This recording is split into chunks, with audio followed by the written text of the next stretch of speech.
Olá, olá, olá! Hoje nós vamos falar um pouquinho mais sobre o transtorno de ansiedade social ou a fobia social. Porém, antes de deixar aqui com vocês as informações que eu tenho para hoje, eu gostaria de falar sobre um vídeo que eu gravei anteriormente, intitulado Sofrendo de Ansiedade?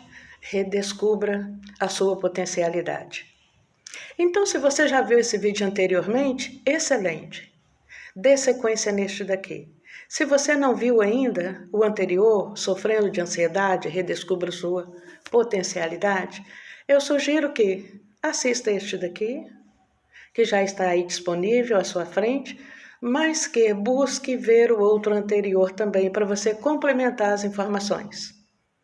Então, uma vez trazida esta informação, eu venho falar sobre o motivo de tantos profissionais estarem trabalhando o transtorno de ansiedade, a fobia social, e o motivo de eu estar novamente aqui hoje. A Organização Mundial de Saúde, a OMS, ela fez uma análise recentemente, uma pesquisa científica, onde foi constatado que 18,6 milhões de brasileiros sofrem de ansiedade social ou de fobia social, ou de picos elevadíssimos de ansiedade, aonde o sofrimento é tamanho. Então, por este motivo, 18,6 milhões de habitantes em um país de pouco mais de 200 milhões de habitantes, que somos nós, os brasileiros, isso vem nos mostrar que é necessário que façamos alguma coisa. Se não quisermos engordar as estatísticas da OMS, desse tamanho gigantesco de transtorno de ansiedade social, se não quisermos engordar esta estatística, é necessário que façamos algo a nosso favor.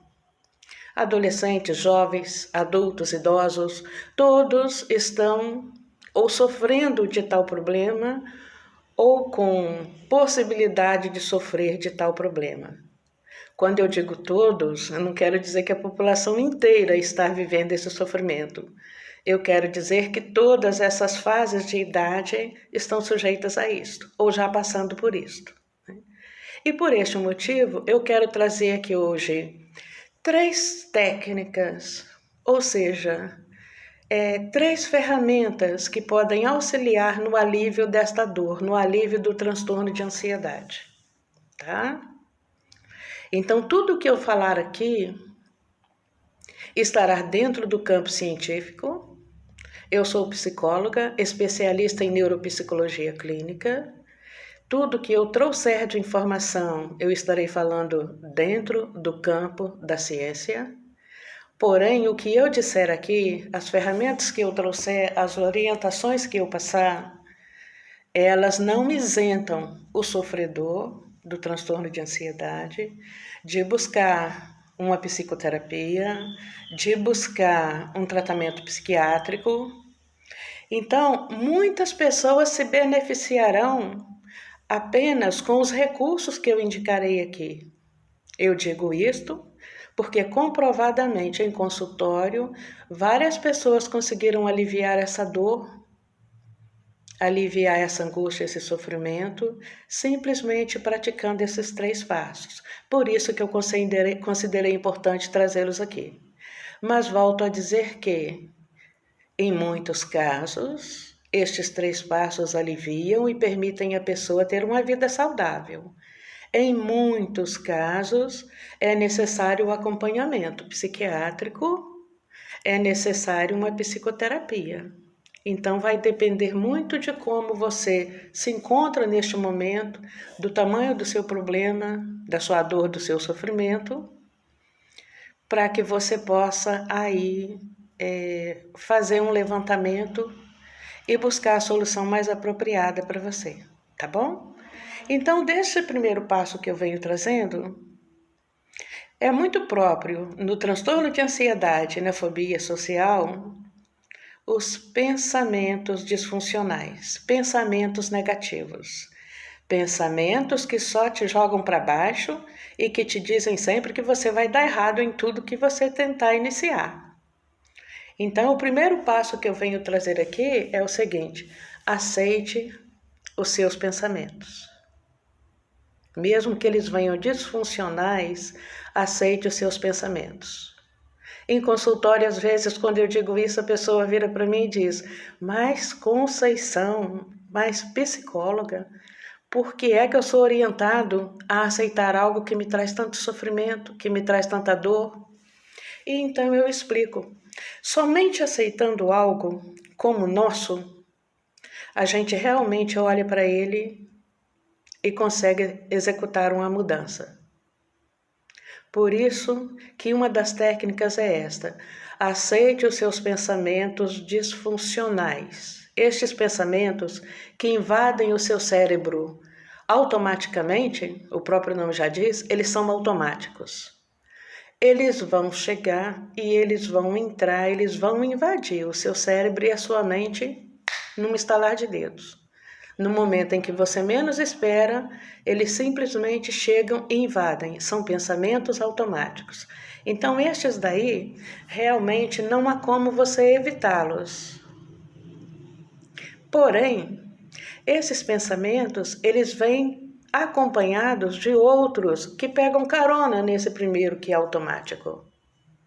Aí, estes próximos pensamentos, os caroneiros, eles sim, te é possível evitar e você deve evitar. Ok? Então, a gente constata muito em atendimento clínico que o paciente diz: olha, eu estava fazendo isso, isso e isso, estava tranquilo, estava dando tudo certo, de repente deu aquele estalo, veio aquele pensamento horrível e a partir daí tudo desabou. E eu pergunto por quê? Porque não foi simplesmente aquele pensamento inicial que fez com que tudo desabasse. Ele teve ali aquele primeiro pensamento inicial, que é o pensamento automático, porém, por um descuido ou por uma falta de treino, ele acabou cedendo espaço para que os pensamentos caroneiros, eu gosto de chamar assim, os pensamentos posteriores ao automático, para que eles tomassem posse da sua mente, das suas emoções, dos seus pensamentos, e então aí realmente tudo desanda. Então, volto a dizer, aceite os seus pensamentos iniciais, os seus pensamentos automáticos, para que aí você possa realizar uma mudança. Porém, rejeite os caroneiros, os pensamentos caroneiros. Eu costumo dizer para os meus pacientes que nós não temos como evitar que um pássaro sobrevoe sobre a nossa cabeça, mas nós podemos evitar que este mesmo pássaro construa um ninho. Isto é possível. Então, esses passos que eu estou ensinando aqui agora é exatamente para que se evite que estes pensamentos construam um ninho na sua cabeça, destruam o seu bom humor, destruem a sua perspectiva de melhor forma de vida, destruem a sua perspectiva de romance, de melhor emprego. Então, é exatamente para isto que a gente vai trabalhar esses 3 quesitos, essas 3 ferramentas aqui. Entendido, então? Primeiro passo: aceitar os pensamentos para que se crie uma oportunidade de mudá-los. Se nós rejeitarmos esse primeiro pensamento, que é o automático, ele vem e a gente rejeita, ele vem e a gente rejeita, ele vem e a gente rejeita, o que vai acontecer é que ele não fecha um ciclo. Ele não fechando esse ciclo, ele vai bater na sua porta constantemente. Ele vai se tornar um pensamento repetitivo. E aí você vai entrar num processo de ruminação, que é o que a gente chama de processo de ruminação, que é o que realmente traz dor, que é o que realmente desgasta emocionalmente, que é o que realmente tira as forças físicas, tira a alegria e tira a segurança. Então, não rejeite os pensamentos automáticos. Aceite-os, avalie-os, permita que eles façam este ciclo e descarte os pensamentos posteriores. Este foi o primeiro passo. Segundo passo, mudar seus pensamentos para conseguir mudar suas ações. Então, se no primeiro passo eu aceitei o pensamento automático, aquele pensamento invasivo que chega e toma posse instantaneamente da minha mente, das minhas emoções, do meu cérebro. Então, se inicialmente no primeiro passo eu tiver essa aceitação, aí no segundo passo eu vou fazer o quê? Eu vou mudar meus pensamentos para mudar minhas ações. Então, já aqueles pensamentos caroneiros, eles não terão mais possibilidade de permanecer em ruminação na minha cabeça e nas minhas emoções. Porque após a aceitação do primeiro pensamento, eu faço um deslocamento de pensamento. Eu mudo meus pensamentos para mudar as minhas emoções, para mudar os meus sentimentos, para mudar as minhas ações. E alguém pode perguntar como é que se faz isso mesmo? É possível fazer isto, realizar esta tarefa, deslocando o pensamento para uma parte do seu corpo. É próprio do ansioso, às vezes, não tomar noção, sentimento, sensação, percepção do seu corpo como um todo. Porque tudo é tão apavorante, tudo é tão intenso, tudo é tão doído, tão sofrido, que ele às vezes não se dá conta de partes por partes do corpo. Então eu digo aqui, desloque os pensamentos caroneiros para uma parte do seu corpo, que seja para a respiração, e aí você vai passar a prestar atenção na sua respiração, uma respiração diafragmática, aquela que te permite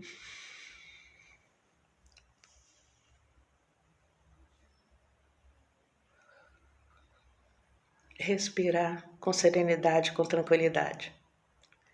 Então, é possível deslocar para essa respiração profunda, diafragmática, é possível deslocar para um membro do seu corpo e passar a dar mais atenção a ele e massageá-lo. É comprovado que a automassagem, os cuidados de uma automassagem nesse momento de crise de ansiedade, ela traz um relaxamento muito grande, muito intenso. Então é comprovado que 2 pensamentos não ocupam o seu cérebro ao mesmo tempo.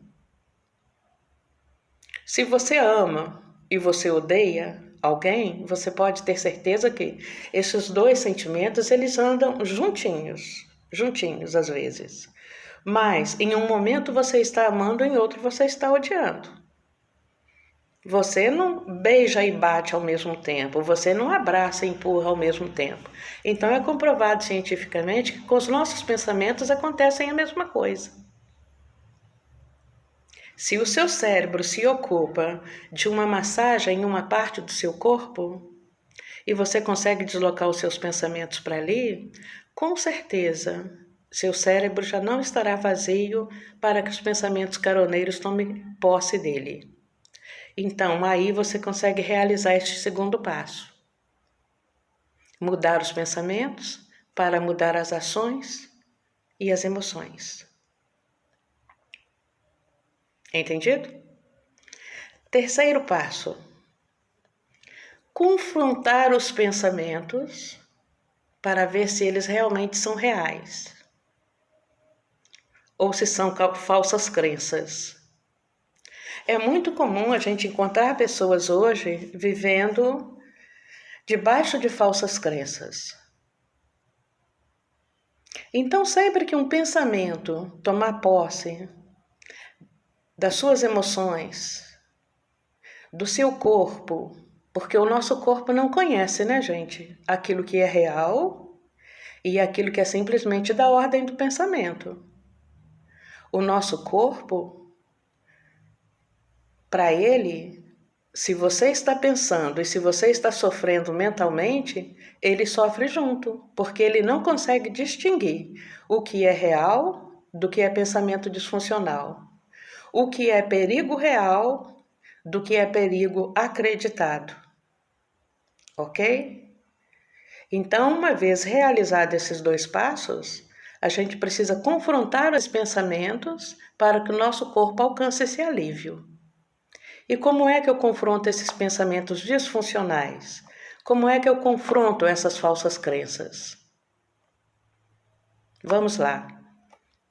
Se você é convidado para uma festa e você sofre de fobia social, de ansiedade social, muito comumente os seus pensamentos irão dizer: não vá a essa festa. Lá só tem rico, lá só tem gente metida a besta, você não será bem recebido, provavelmente você vai ficar isolado, provavelmente você vai voltar para casa insatisfeito. Essa festa não é o seu perfil, o que você vai fazer lá?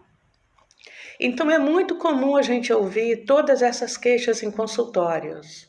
A pessoa é convidada para um evento, para uma questão social, onde ele poderia ali se alegrar, formar vínculos e tudo, e ele acaba por rejeitar, por causa de todos esses pensamentos disfuncionais que lhe vêm à mente. Num ambiente de trabalho também é comum acontecer. Às vezes a pessoa é convocada para uma reunião, é convocada para uma palestra, ou para fazer algo diferente daquilo que é da sua rotina.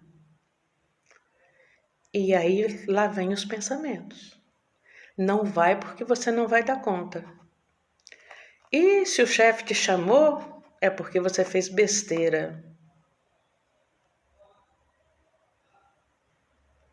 Você acredita que você vai receber uma promoção e que isto vai vir de graça? É muita pressão que vai vir para cima de você. É muita cobrança, é muita coisa negativa.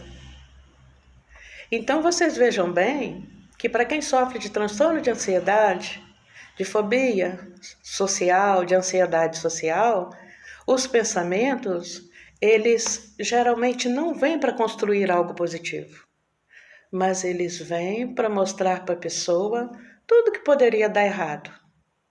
E aí é neste momento que a gente tem que ter sabedoria. Me lembrei de um caso agora, de uma pessoa que vive só, anseia por ter um cônjuge, mas vive só, porque todas as oportunidades que lhe foram apresentadas, os pensamentos disfuncionais conseguiram destruir essas possibilidades, porque diziam para ela: só querem se aproveitar de você, e estão querendo encostar em você.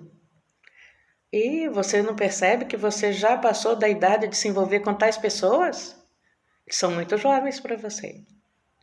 Então, todos os pensamentos que vinham à cabeça desta pessoa era para jogá-la para baixo, para fazer com que ela permanecesse sozinha.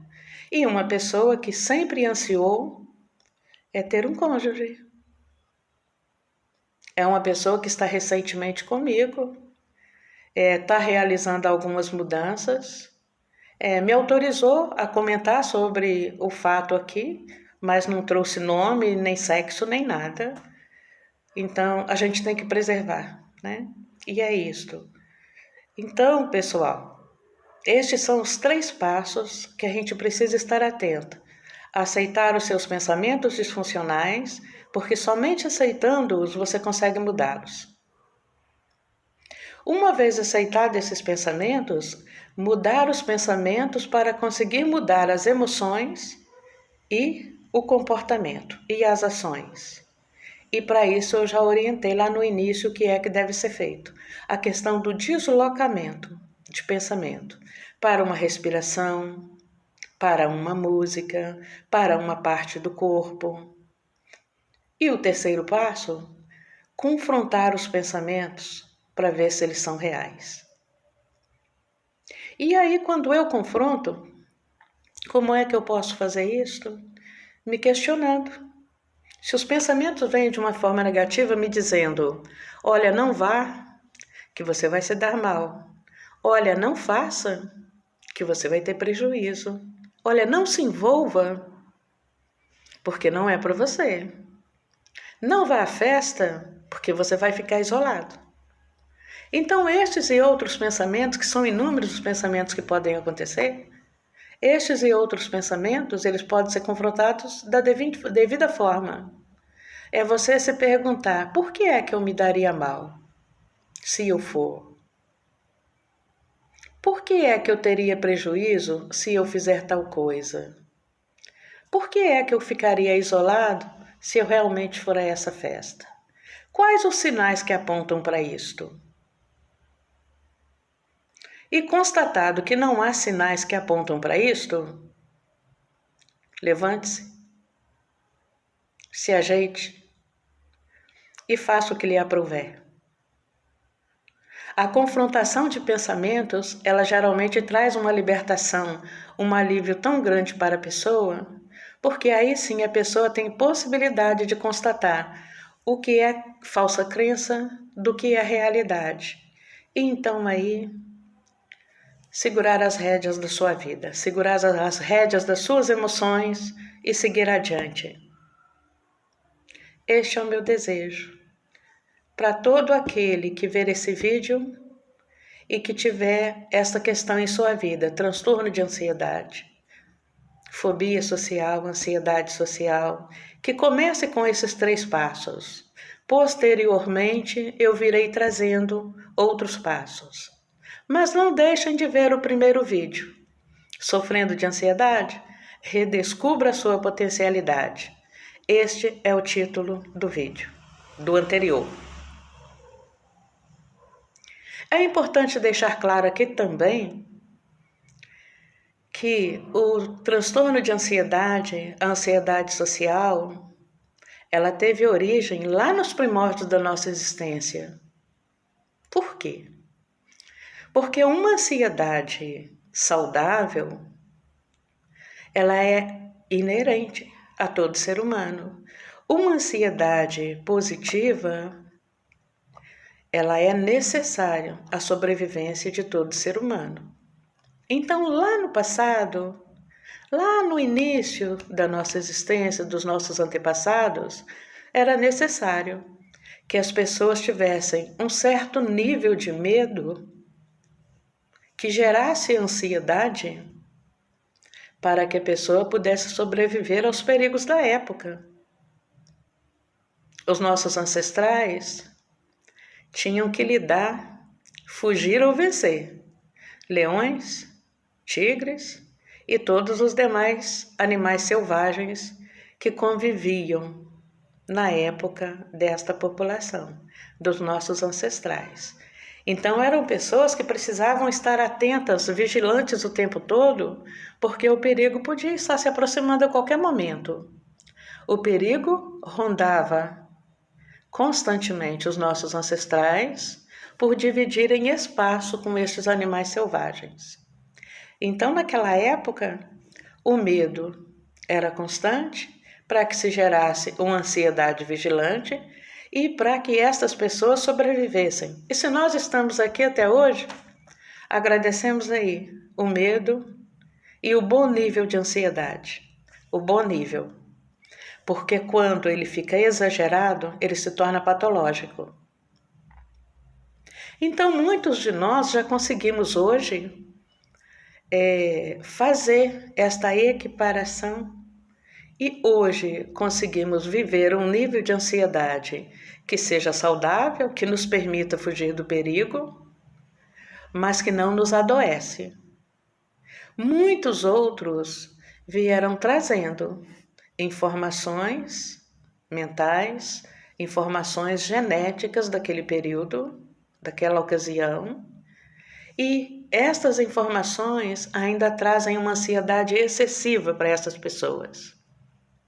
Falo isso dentro do campo da ciência, tá, pessoal? Então, muitos dos ansiosos hoje, eles vêm trazendo informações genéticas muito fortes daquele período dos nossos ancestrais, ou seja, o medo. Eu volto a dizer, o medo é necessário à nossa existência, à nossa vida. Quando ele fica maior que nós, aí ele se torna patológico. Aquele medo, aquela ansiedade que te paralisa, que te impede de realizar coisas que você gostaria, esta é patológica. Agora, aquela ansiedade que te prepara para organizar o seu amanhã, aquela ansiedade que te faz fugir de um carro que está vindo a toda na sua direção, aquela ansiedade que te faz correr para salvar uma criança que está à beira de um perigo. Esta é a ansiedade que nós precisamos manter. Esta é a ansiedade saudável. Mas que fique registrada aí os 3 primeiros passos: aceitar seus pensamentos, mesmo que sejam disfuncionais, para conseguir mudá-los. O segundo passo, mudar seus pensamentos para conseguir mudar suas ações, suas emoções. O terceiro passo, confronte cada pensamento negativo que tentar te dominar. Por hoje, ficamos aqui. Fiquem atentos aos próximos vídeos e vejam o vídeo anterior. Agradeço a quem ficou comigo até aqui. Peço que, se não é inscrito, se inscreva. Se já é inscrito, ative o sininho, marque lá todas para que o YouTube te informe sobre todos os vídeos que eu postar. Compartilhe com os amigos, com seus contatos. Dê o like. E aquele que estiver se inscrevendo hoje pode fazer isso tudo também. Eu agradeço, tá? Dê um passeio lá pelo canal Superando. De repente você vai encontrar lá vários outros vídeos que vão te interessar. Tenho trabalhado sobre diversos temas importantes na sociedade. Agradeço, um abraço, até o próximo vídeo.